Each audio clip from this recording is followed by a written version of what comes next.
Welcome back, everyone. My name is Rick, and this is the channel where we feature real-world repairs that have to pass muster with actual paying customers.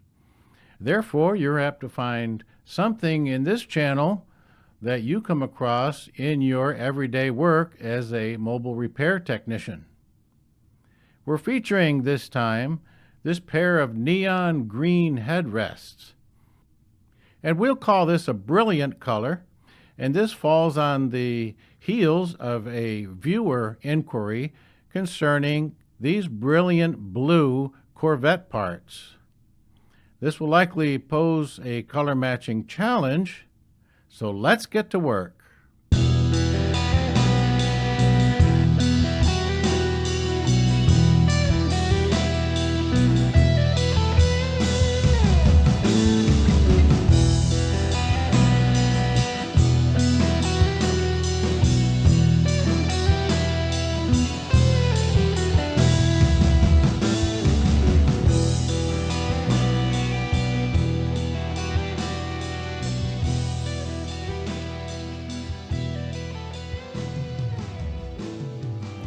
Before we ever get to the color step, we have to address mold and mildew.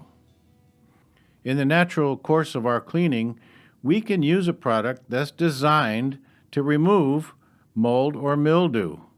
And so it's good to give that a try. We wouldn't use chlorine bleach here because it would tend to rot out the threads in the seams and then the piece would come apart. But there are other products available, including those that are peroxide-based. We haven't had an opportunity on this channel to address mold and mildew yet, so this would be a good time to stop the presses and get a little bit of insight into what we're dealing with. Now, it's long been known that mold and mildew do not fit into the animal kingdom or the plant kingdom, and so now they have their own kingdom, the fungi kingdom, which includes fungus, molds, mildews, and many other items. Quite typically, these spread by airborne spores. And what's required for these spores to grow? Moisture, warmth, a lack of light, since they're not in the plant kingdom, and a lack of air movement, a stagnant air which will ensure that the area will not dry out. That's also important. So moisture control is the key if we want to keep molds and mildews from growing. But how do we tell one from the other? And does it matter to us as repair technicians? One general characteristic of mildew is that it grows primarily on the surface, whereas molds grow not only on the surface, but below the surface, deep into the substrate, making that a problem to remove. Well, this will simplify our analysis then, because we don't need to discern specifically the mold or mildew. We can simply analyze, is it on the surface or is it through and through? Why is that important? Before mold can eat, it releases enzymes to prepare the food source, and then it lives within the food source. And if plasticizer is a food source for mold, is it still vinyl? That's a good question, because the enzymes have changed the vinyl into something that the mold can eat. And that's why mold will often be seen right through the depth of the fabric. And the next question is, if the mold is through the depth of the fabric, can we even get to it in order to treat it? Historically, the difficulty in treating molds goes way back to times BC, before COVID. One old law stipulated that moldy items within a household were to be discarded and the house cleaned, and if the mold persisted in the house, it would have to be torn down. Incidentally, in old times, it was realized that you could whitewash a wall with lime and that would prevent mold growth. The term whitewash has been hijacked in recent times to indicate a white paint that's been reduced with water. But really, the original whitewash is lime, and so we today would have to call that lime wash, or at least be alert when we read literature to distinguish between a whitewash that's a paint and a whitewash that's a lime wash.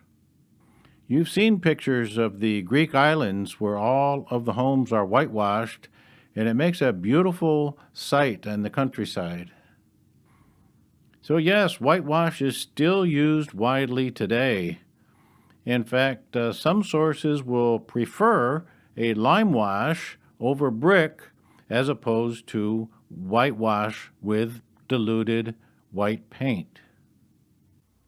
Now we have available chemicals that act as fungicides in order to kill and remove molds and mildews. Let's take a look at a few examples that will help us in understanding mold and mildew a little bit better and can better prepare us for an assessment and a plan of action. These shoes were part of my official uniform many years ago, and they were stored in a dry, air-conditioned environment, and yet, look, we have mildew that needs to be arrested. But as we mentioned, quite typically, mildew grows just on the surface. Perhaps it is in something that was covering the shoes. And so this could be brushed off outside. We don't want to brush it off indoors where the spores could land in other places. And it can be washed off with a mildew remover. Non-bleach, of course. Now the inserts were taken out and put in bleach water. They're silicone inserts. But they cleaned up and polished up like brand new. And that's a good thing because, as your sergeant will tell you, shoes reflect the whole person. I had the misfortune of having delivered to the shop this chair, couch, and love seat, and they had been in storage also and were full of mold and mildew. Of course, they were here for repairs, but nobody seemed to mention the bigger problem, which is quite typical. And this is a reminder that furniture that goes into storage is not going to come out the same way it went in. The smell is overwhelming as the mold has permeated all the fabric, even the dust cover fabric underneath.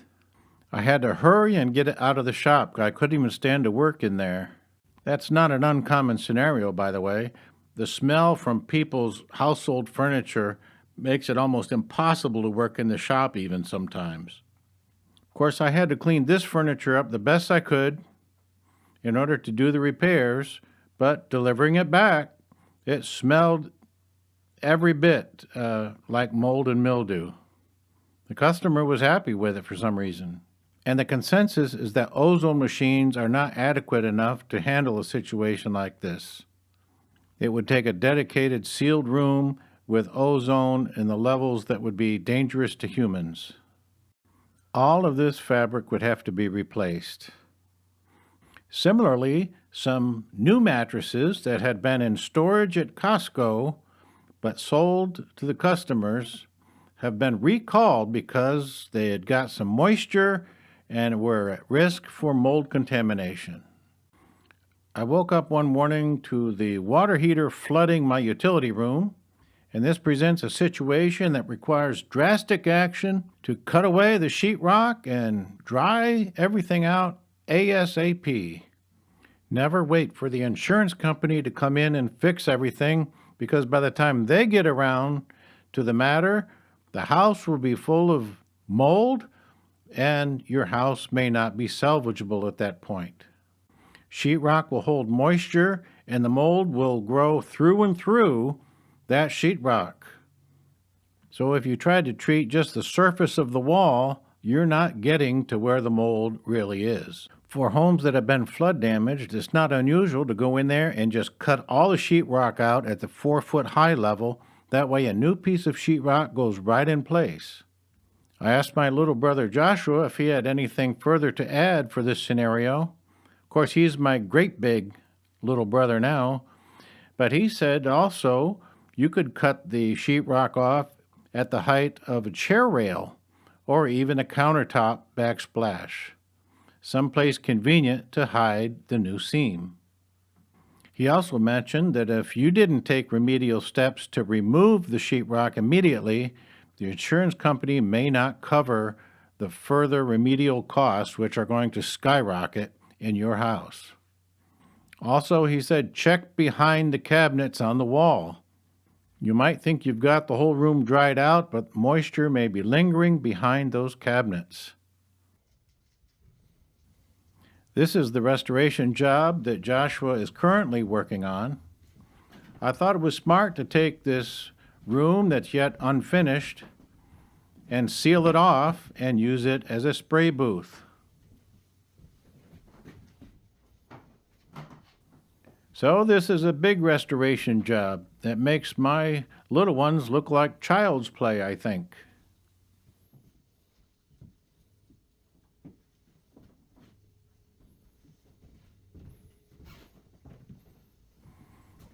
I don't know. This room has so many doors, and Joshua still can't find his way out.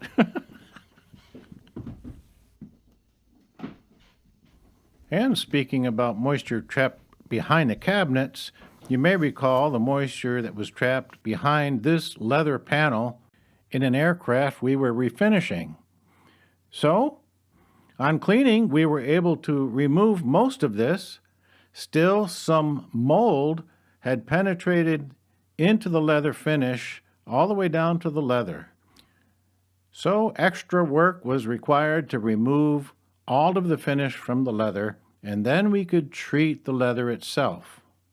Can we get to all the mold that's in the leather? Yes, because the leather is porous, and the fungicide will be absorbed up into the leather fibers. So in this instance, we can be confident that we've conquered the mold, and our finish will be a long-lasting one. In the northern hemisphere, there is often growth on the north-facing side of the house that stays wet longer. Don't confuse this growth with mold. The green color betrays the presence of chlorophyll. So yes, this is a plant. This is algae taking advantage of all of the food supplies that have stuck to the side of the house. You can pressure wash it off, you can use biocides and water to rinse it off, or you can use a brush to get all of the algae and its food sources off.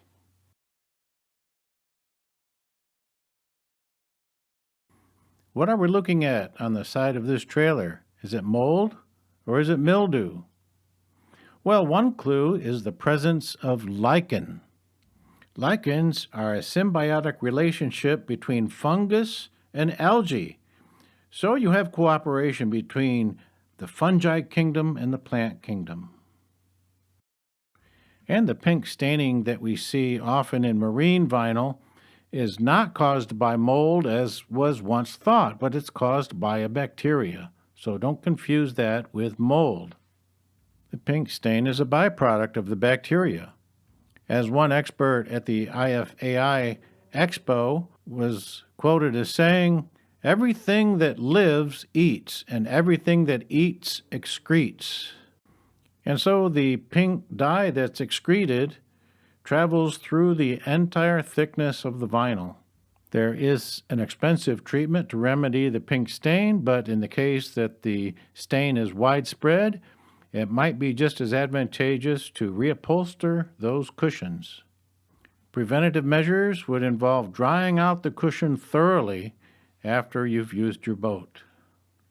So with a little bit of basic knowledge now, we can better determine what we are looking at with our headrest. We can see that this black staining is through and through the vinyl. Is our fungicide going to be able to penetrate the depth of this vinyl?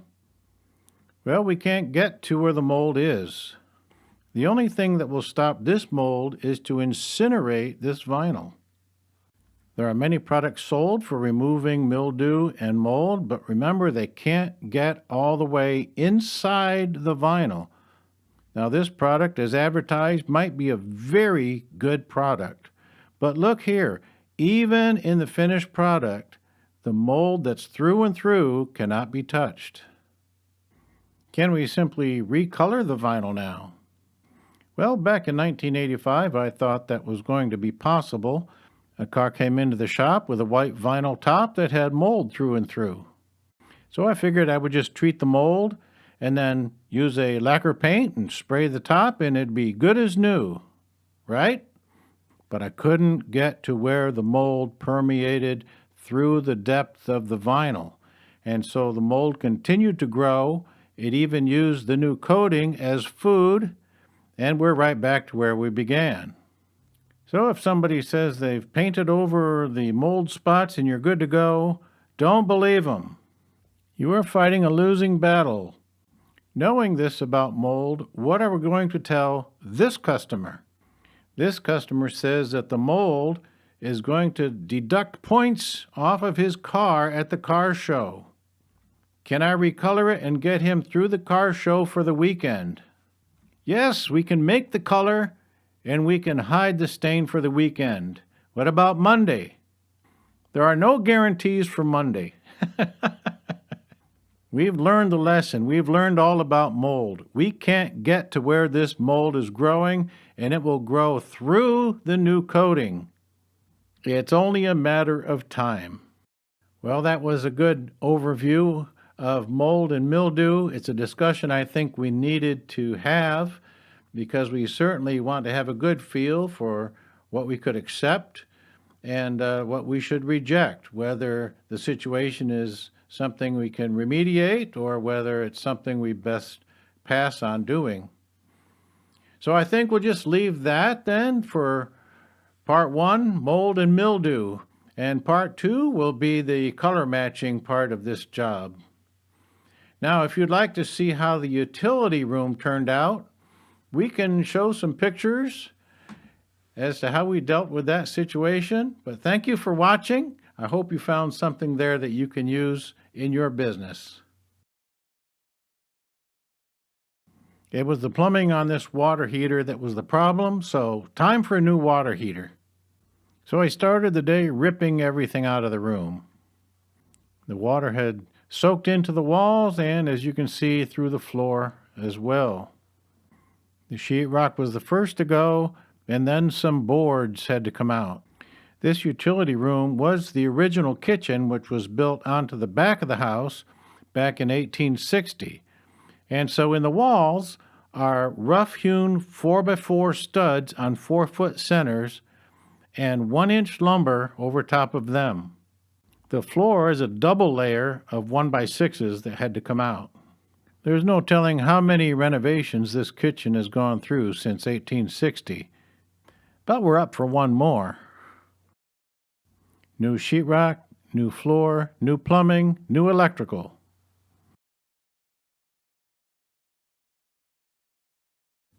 New tile is a fun job to do. And now that the tile is in the other side of the room, a new washer, dryer, and we put back in our laundry table. Now I needed a new cabinet to surround the new water heater, but in these cheaper cabinets they didn't make a floor corner cabinet to match the wall corner cabinet. So somebody suggested buying a second wall cabinet and just keeping the face of it. Throw away the top, the bottom, and the sides, and the shelves. So that's what I did. I made longer sides.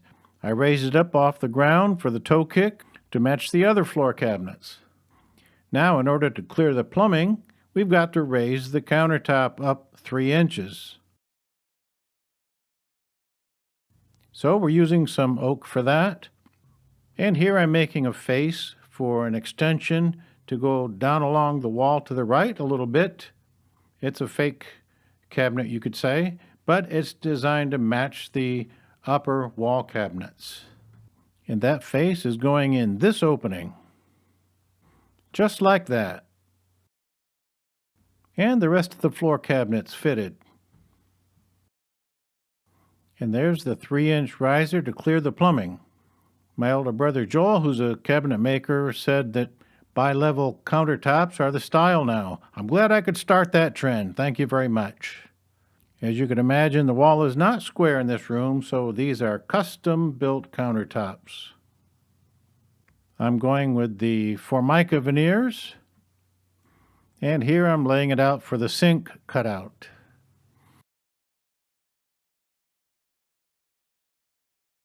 All glued together. You know, there's some real work going to be done when you have a deep, wide stainless sink like this one. The electrical's in and the plumbing is all hooked up.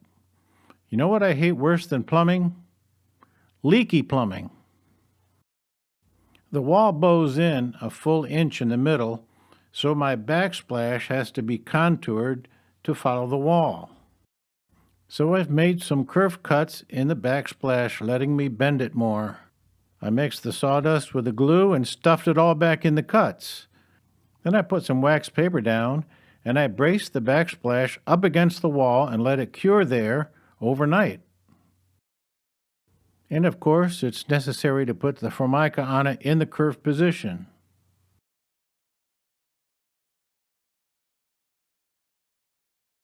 And here I'm just trimming what oozed out. The backsplash was designed to be just as high as the elevated countertop.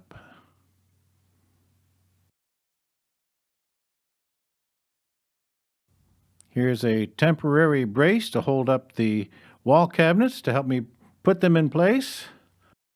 We ended up putting wall cabinets all around the room, and that is our pantry now. I think we needed the utility room upgrade anyway, don't you? You know, when you put in cabinets, you think you're not ever going to goof up something, but every time there's a little something that you've messed up. When we did our original kitchen, we goofed up and didn't allow enough room for the door to open for the drawer to slide out. So I used the router and made a little knot hole in the trim for the knob to sit in. Right before this, my older brother Joel and I were laughing at how other people always make a goof up, but we weren't going to mess anything up on this job. Imagine the horror when we opened the door. Thanks for watching.